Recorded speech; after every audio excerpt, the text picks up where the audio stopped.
ये दर्द है मेरा।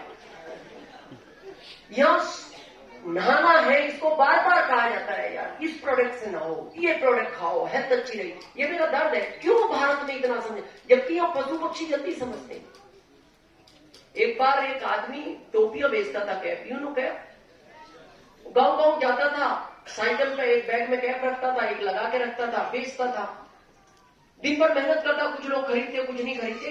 गांव के बाहर आया, बड़ा थका आ रहा था, एक पेड़ के या नीम का पेड़ था, थका हुआ था, नींद लग गई। जब उसकी नींद खुली तो उसके बैग में से सारे कैप गायब थे। तो उसको लगा कि ले जाना था तो किसी को बैग ही ले जाना था, ये कैप को ले गया। उसको थोड़ी आवाज ऊपर से आई, बंदरों को देखता तो बंदर सारे कैप लगाए बैठे थे। अब वो कंकड़ उठाए, उसने पत्थर उठाया, हमारा बंदर तो चंचल जानवर, वो कूद के इधर भाग जाए, इधर भाग जाए, कोई दे ना। तो लास्ट में सर्वेश जी जैसा कोई समझदार व्यक्ति वहां से निकल रहा होगा, तो उस व्यक्ति ने कहा मेरी हेल्प करवाओ ना टोपियां दिलवाने में। तो सर्वेश जी ने कहा तू जानता है ये नगलची जानवर है, ये आया, इसने सोचा होगा कुछ थैले में खाने का है, जब इसे खाने का नहीं मिला इसने कैप, फिर तेरे को देखा तू लगाए सो रहा था, तो इनको लगा ये लगाने की चीज है, ये सब लगा लगा के बैठ गए। तो अब तू एक काम कर, अपना उतार, इनको दिखा और फेंक दे। तो ये समझ जाएंगे अब नहीं पहनना, इसने भी पहनना बंद कर दिया। जैसे उसने उतार के फेंका, सारे बंदरों ने फटाफट फेंक दिया। अब उसने थैले में इकट्ठा किया, बड़ा खुश हुआ, घर चला गया। उसका एक 20 साल का बच्चा था, उसको जाके बोलता बेटा मेरे बाद जब ये काम तू शुरू करेगा तो तू घबराना मत, ये बंदर नगलची जानवर होता है, परेशान मत होना। अब उसके पिताजी का देहांत हो गया, वो चले गए, बच्चे ने काम चालू किया। एक दिन वो बच्चा भी पेड़ के नीचे सोया हुआ था, नींद खुली, टोपियां गायब। तो वो परेशान नहीं हुआ, क्यों? पिताजी समझा गए थे।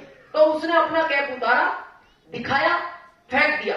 जैसे उसने अपना कैप फेंका तो एक छोटा सा बंदर इस घटना को देख रहा था, उसने मारी छलांग, इसका भी उठाया, लगाया सर पे, वो भी पेड़। ये टेंशन में आ गया, बोले यार पिताजी तो कुछ और समझा गए थे, ये तो कुछ और हो गया। वो ध्यान से उस बंदर के बच्चे को देखता है, बंदर का बच्चा उसको देखता है, और वो बंदर का बच्चा अपनी लैंग्वेज में उसको बोलता है बेवकूफ, क्या समझता है, तेरे पिताजी तेरे को समझा गए, इस बार हमारे पिताजी भी कह गए बेटा ऐसी गलती आप नहीं करना।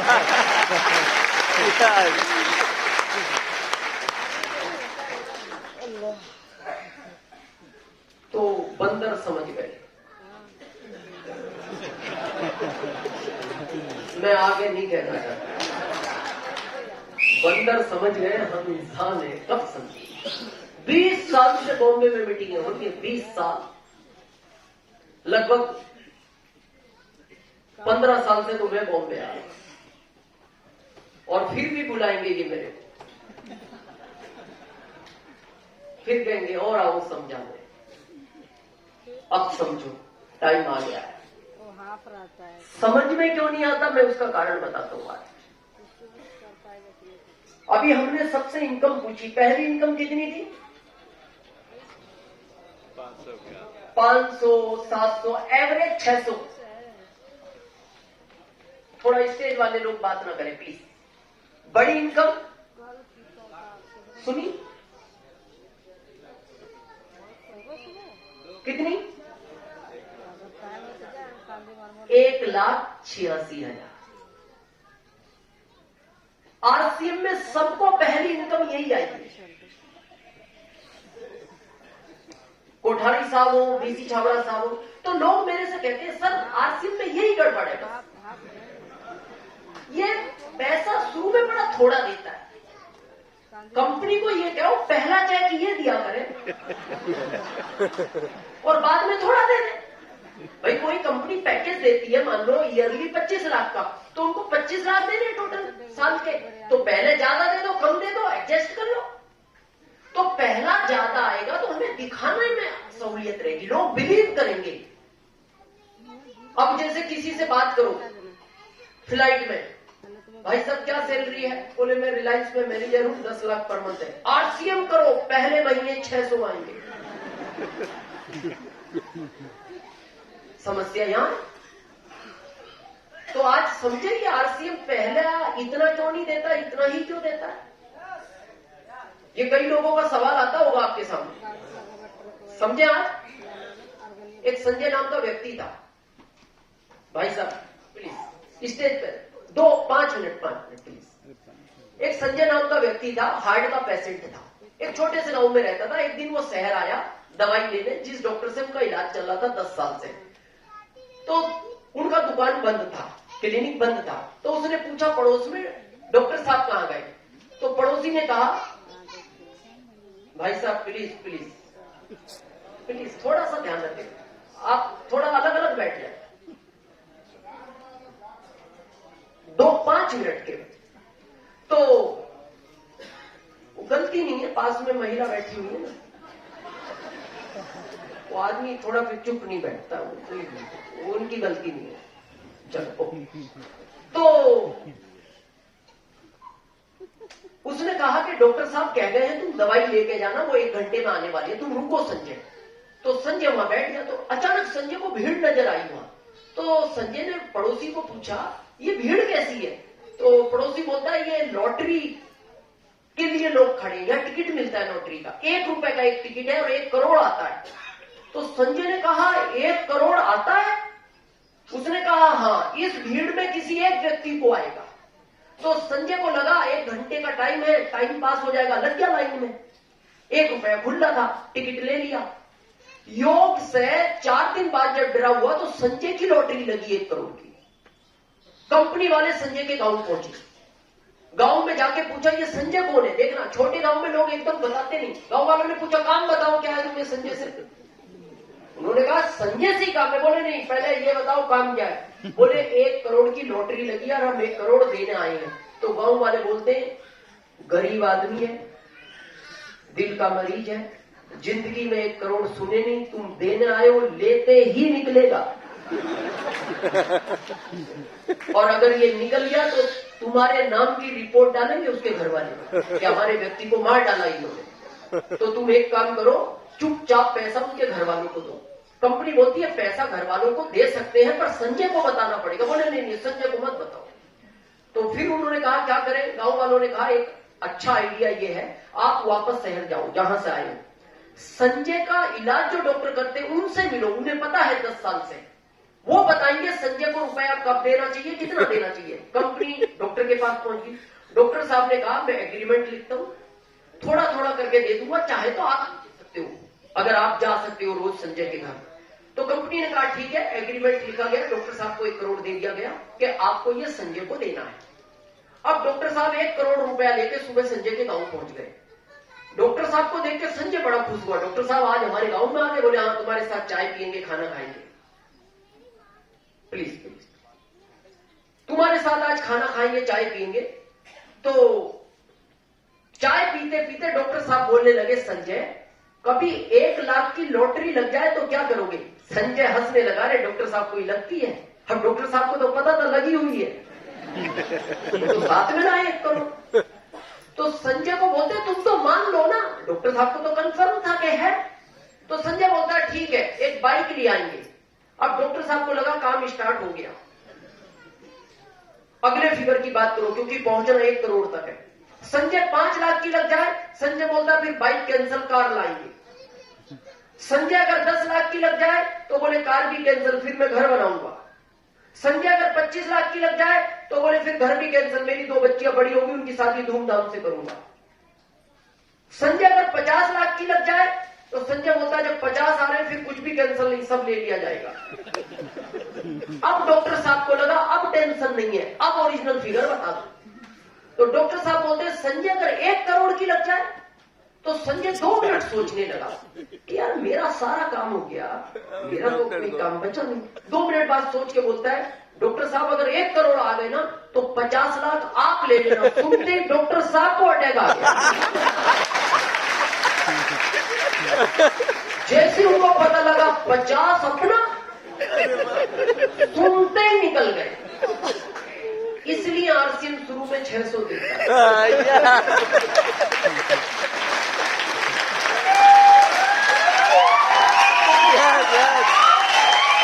क्लियर हो गया? भाई मान लो आरसीएम में पैसा किस चीज का आ रहा है? नहाने का, खाने का, कपड़े धोने का। अब मान लो आदमी नहा रहा है बाथरूम में, अभी जुड़ा ही है इस महीने, अचानक मैसेज आया मोबाइल पे, 1,86,000 fashion shooting private limited to. अब पत्नी ने मैसेज पढ़ा, 1,86,000 इस नहाने की साबुन से आए। अब वो बाथरूम के पास जाएगी, सुनते हो जी, जिस साबुन से आप नहा रहे हो ना, इससे 1,86,000 आए, ये नहाते नहाते निकल जाए।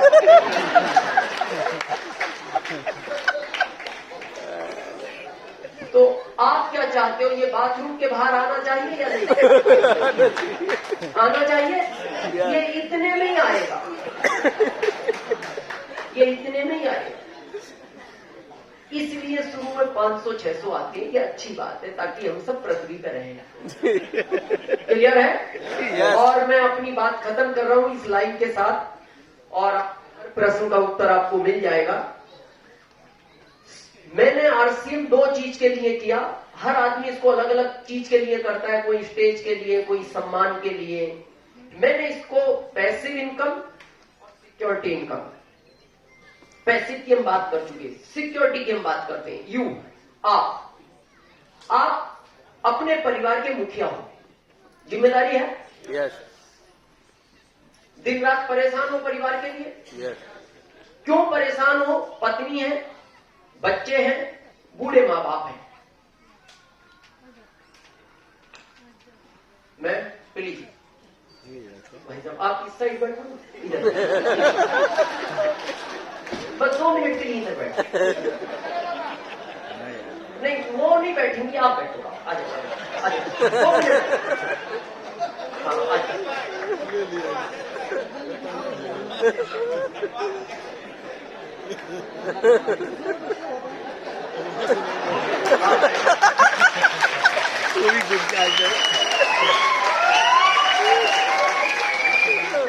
मेरे को चिंता ये नहीं है ये बात क्यों कर रहे हैं, मेरे को चिंता ये है कि प्रेजेंट ये है, इनका फ्यूचर क्या होगा।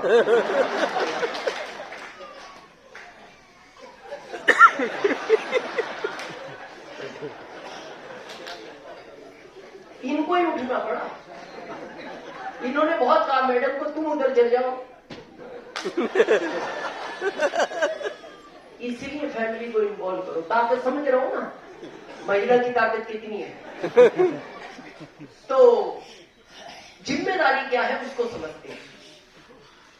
एक परिवार छोड़ के आती है। आप देखना आपके घर में अगर बेटी बेटा है तो जितनी जिद किसी भी चीज के लिए बेटा करता है बेटी नहीं करती। यस। बेटा बोलता है पापा मैं स्कूल नहीं जाऊंगा, नई साइकिल चाहिए। बेटी क्या बोलती है, पापा चाहिए तो मेरे को ऊपर भैया को दिला दो, इसकी पुरानी मैं चला दूंगा। क्यों करता है बेटा जी, बेटी क्यों नहीं करती? सेम प्यार करते हैं माता पिता, सेम खाना खिलाते हैं, सेम कपड़ा पहनाते, क्योंकि उस बेटी को पता है जिस घर में मैं रह रही हूं ये घर मेरा नहीं है, ये मेरे भाई का घर है। मेरे भाई का अधिकार मेरे पिता से मांगने का है। मैं किसी घर में जाऊंगी जो मेरा पति कहलाएगा, और मेरा अधिकार मेरे पति से मांगने का है। लेकिन पता है दुख किस बात का है, जब वो पिता के घर थी तब उसने मांगा नहीं, और जब वो पति के घर पहुंची पति दिला नहीं पाया। आज भी भारत में 60% महिलाएं रूम में बैठ के अकेले घंटों तक रोती है, वो बोलती नहीं किसी को। ये बहुत दर्द की बात है। मेरा एक ही कहना है, इतनी बड़ी जिम्मेदारी है कि आपकी वजह से पत्नी की आंख में कभी आंसू नहीं आना चाहिए। ये आपकी जिम्मेदारी है। दूसरी जिम्मेदारी, जिन बच्चों को इस दुनिया में लाए, आप 2 पाल सकते थे 2 लाने थे, 4 पाल सकते थे 4 लाने थे, 1 पाल सकते थे 1 लाना था, नहीं पाल सकते नहीं लाना था। अब आप ये नहीं कह सकते महंगाई बहुत है मैं क्या करूं, कोचिंग ही नहीं है, महंगाई बहुत बढ़ गई, मैं उसी स्कूल में नहीं पढ़ा सकता। नो, ये जिम्मेदारी आपकी है। आज मेरे से बहुत सारे लोग पूछते सर आपका एक ही बेटा? हाँ सर एक ही क्यों? मैंने कहा ये कोई पता था भविष्य में आरसीएम मिलेगा।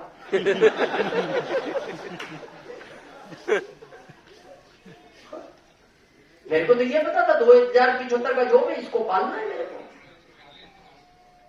अगर ये पता होता आरसीएम मिलेगा भविष्य में, फिर क्यों होता? फिर तो आरसीएम पालता ना। तो ये जिम्मेदारी हमारी है।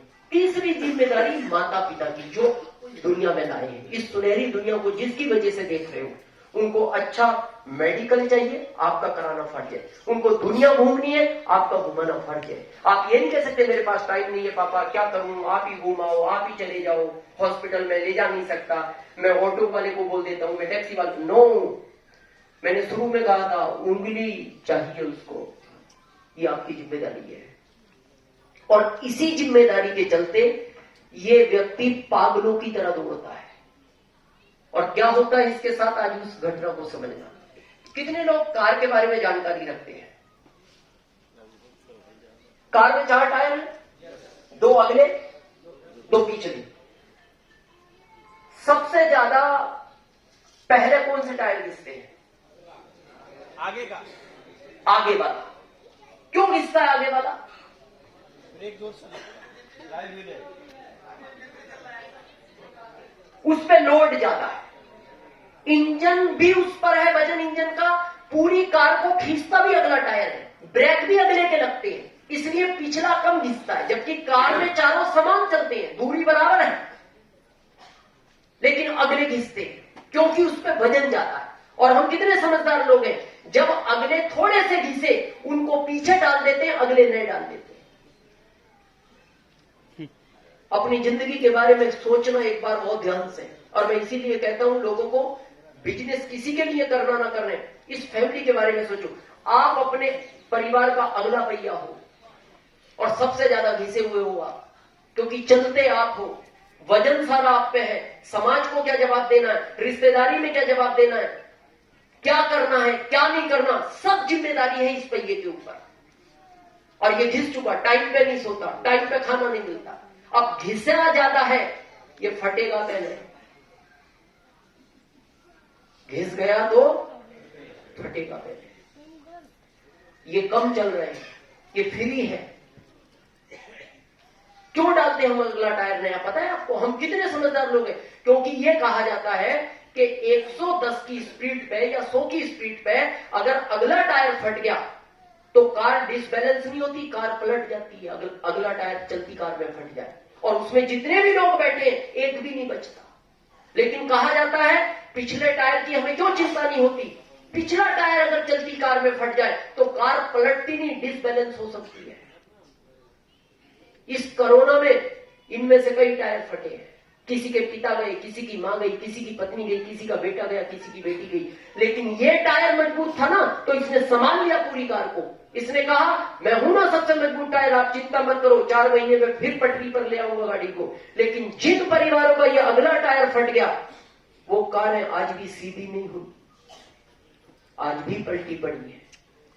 मेरा सिर्फ आपसे एक निवेदन है, मैं किसी प्रोफेशन के विरोध में नहीं हूं। जब मेरे से लोग बोलते हैं कि सर मैं डॉक्टर हूं, इंजीनियर हूं, मैं वकील हूं, मैं 10 लाख पर मंथ कमा रहा हूं, मैं विरोध में नहीं हूं। पर मैं कभी मेरी फ्लाइट में टॉक हो जाती है किसी व्यक्ति से, वो कहता है सर मेरा आपको पता है 1 करोड़ का पैकेज है साल का। मैंने कहा मैं बुरा नहीं मान रहा आपका 1 करोड़ का। बोले आप कितना कमाते हो? मैंने कहा मेरा नहीं होगा, आपका 1 करोड़ का है ना। पर मैं आपसे एक प्रश्न पूछता हूं, अगर आप महीने के 10 लाख कमाते हो, कल से आपके साथ कुछ हो गया तो क्या आपकी पत्नी को डॉक्टर बनाया जाएगा? क्या ये पैसा उसको अगले महीने से दिया जाएगा? नहीं। किसी भी प्रोफेशन में हो, इंजीनियर हो, वकील हो, क्यों नहीं दिया जाएगा? फिर कहां गई आपकी नॉलेज? कहां गए जो आपने 20 साल बिगाड़े अपनी पढ़ाई में? कहां गए जो माता पिता के लाखों रुपए खर्च किए? और फिर किस बात का सीना चौड़ा करके मार्केट में घूम रहे हैं, मैं प्रोफेशन में हूं, मैं इंजीनियर हूं, मैं डॉक्टर हूं। लेकिन मैं सेकंड उससे पूछता हूं, तुम आरसीएम में 10 लाख तक पहुंचे, स्टार रूबी पहुंचे, सफायर पहुंचे, कल से तुम्हारे साथ कुछ होता है, अगले ही महीने पत्नी को सफायर बनाया जाएगा। अगले ही महीने। और ये 10 लाख जो आपको आता था, ये पत्नी को अगले महीने से आएगा। और कुछ समय बाद भगवान न करे पत्नी को कुछ हो गया, अगले ही महीने बच्चे को सफायर बनाया जाएगा और ये 10 लाख फिर बच्चे को मिलना शुरू होगा। ये ताकत है। बस मैं लास्ट में अपनी बात इस लाइन के साथ खत्म करता हूं। आज घर जाना, एकांत में बैठना और अपने दिल से पूछना कि मेरे बाद इस परिवार को इस टायर की जरूरत है या नहीं। दिल कहे कि मेरे बाद इस कार को यही टायर चला सकता है, तो इस सिस्टम को करना, सीरियस करना, कभी छोड़ना मत। और आपको लगता है कि मेरे बाद इस कार को इस टायर की जरूरत नहीं है, तो आप इसको कभी मत करना। आपने हम सबको सुना, इसके लिए हम आपके बहुत बहुत आभारी हैं। थैंक यू, धन्यवाद।